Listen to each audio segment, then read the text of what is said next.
Hello, my name is Benjamin Hart. I'm an American attorney and the managing director of Integrity Legal here in Bangkok, Thailand.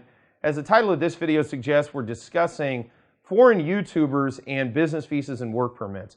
This is kind of a follow-up video because I've done other videos on this and I've received kind of varying types of feedback. There's folks that really thanked me for doing the video, and then there were folks that were really sort of angry at me for making the video.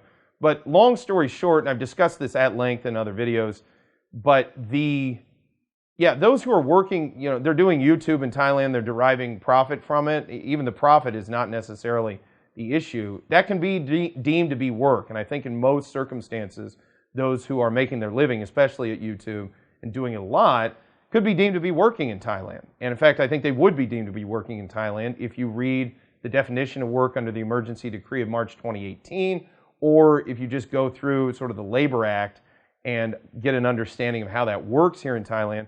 Yeah, foreign YouTubers who are operating in Thailand and using Thailand as a platform to do YouTube, yeah, I think it's pretty clear you're going to need a work permit, you're going to need a business visa. Now, I know there are some folks that don't want to hear that, but it is what it is. I'm making this video sort of in follow-up because I've seen a couple of instances where there has been communication from it or interaction between authorities and YouTubers here in Thailand, that we've dealt with some folks who've had some issues over the past couple of months.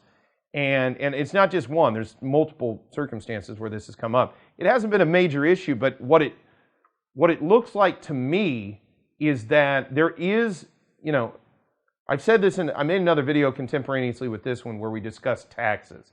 Look, at the end of the day, the law looks backwards. Bureaucracies do not adapt overnight to the current situation on the ground. It takes them a little while. It's sort of like, think of it as like a big boat. A battleship does not stop on a dime. You have to stop it and then it sort of coasts along. It doesn't turn on a dime either. It takes a little while. Well, that is kind of what we see with respect to these bureaucracies. Those who sort of think that, it's not going to be a big deal. I saw the same kind of thinking almost 15 years ago. People thinking the infinite border run would continue, or people that thought that you could live in Thailand in perpetuity in tourist status, just sort of cobbling it together through border runs. Time has since proven that not only in the context of, for example, COVID, shutting things down like border running, but also the immigration apparatus long before that was clamping down on all of that stuff.